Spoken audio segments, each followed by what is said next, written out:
Kolkata night Riders Matheesha Pathirana, Cameron green এদেরকে কি release করে দিতে পারে অথবা রিটেন করতে পারে, আজকের ভিডিওতে আলোচনা করব। অথবা ক্যামেরন গ্রিন এবং মাথিসা পাথিরানা এবং মুজারবানিকে যে নিয়েছিল এদেরকে রিলিজ করে দেওয়া উচিত অথবা রিটেন করা উচিত, আজকের ভিডিওতে পুরো আলোচনা করব। এবং বড় বড় মাপের কোন প্লেয়ারকে ছেড়ে দেওয়া উচিত এবং কোন প্লেয়ারকে রিটেন করা উচিত কলকাতা নাইট রাইডার্স, এবং কোন প্লেয়ার কেমন পারফরমেন্স করছে আজকের ভিডিওতে আলোচনা করব। তো প্রথমে বলি ফিন অ্যালেনের কথা। ফিন অ্যালেন দুর্ধর্ষ মেজাজে খেলার চেষ্টা করেছে, সে ঠিকঠাক ভাবে খেলতে পারেনি, কিন্তু কয়েকটা যে ইনিংস খেলেছে 4 থেকে 5টি বড় ইনিংস খেলেছে, সেই ইনিংসের কোনো কথা হবে না। এত ঝোড়ো ব্যাটিং করেছে, কিছু বলার নেই। ফিন অ্যালেন প্রায় 100তে 100% তাকে রিটেন করে দাও, সে মাত্র 1.5 কোটি টাকার মধ্যে আছে। ফিন অ্যালেন তাকে যে কোনো মূল্যে হোক রিটেন করো, কারণ 1.5 কোটি টাকার মধ্যে তাকে ছেড়ে দিলে 10 থেকে 12 কোটি টাকা ইজিলি পেয়ে যাবে সে অন্য দলের কাছ থেকে। তোমরা ফিন অ্যালেনকে রিটেন করো। এবং তোমরা আরেকজন প্লেয়ারকে যেমন করেছিল আজিমকে রাহানে, আজিমকে রাহানেকে তোমরা রিলিজ করে দাও, আজিমকে রাহানের দলের মধ্যে দরকার নেই। 3 নম্বরে আঙ্কিত রঘুবংশী খেলতে পারবে অথবা আঙ্কিত রঘুবংশী ওপেনিং করতে পারবে, তোমরা দলে আজিমকে রাহানেকে দরকার নেই। আঙ্কিত রঘুবংশীকে তোমরা রিটেন করো, কারণ তোমাদের সুপারস্টার প্লেয়ার হতে পারে আঙ্কিত রঘুবংশী।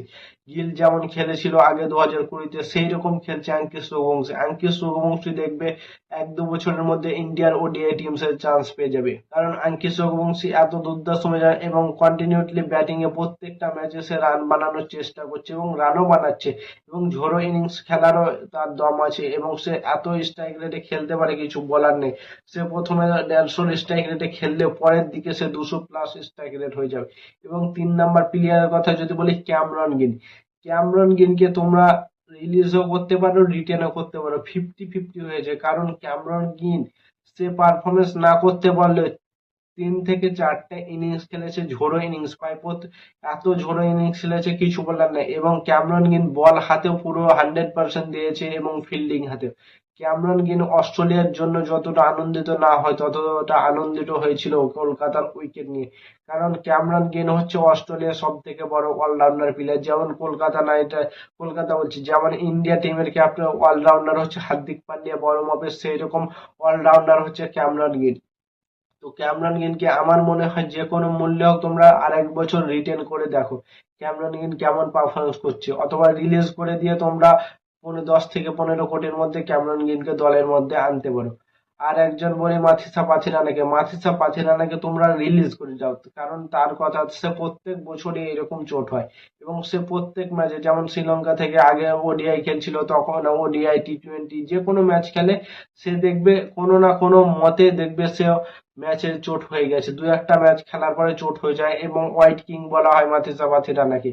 তো মাথিসা পাথিরানাকে এই করো। এবং মুজারবানিকে যে নিয়েছিল মুস্তাফিজুর রহমানের রিপ্লেসমেন্ট হিসেবে, সেই মুজারবানিকে তোমরা রাখতে পারো রিটেন করে, মানে সে 2-1টা ম্যাচে চান্স পেয়েছিল কিন্তু খুব সুন্দর পারফরমেন্স করেছিল। তো আমার মনে হয় যে এইসব প্লেয়ার গুলোকে আর একবার হলেও রিটেন করা উচিত মুস্তাফিজুর রহমানকে বাদ দিয়ে। এবং কলকাতা নাইট রাইডার্স দলে কোন প্লেয়ারকে রিলিজ অথবা রিটেন করলে ভালো হয় তোমাদের একটা টিম বানিয়ে কমেন্টে জানাও। এবং নতুন কোনো ক্রিকেটের ভিডিও দেখতে হলে চ্যানেলটাকে সাবস্ক্রাইব এবং ফলো করতে ভুলো না। ততক্ষণের জন্য টাটা, বাই বাই, জয় হিন্দ।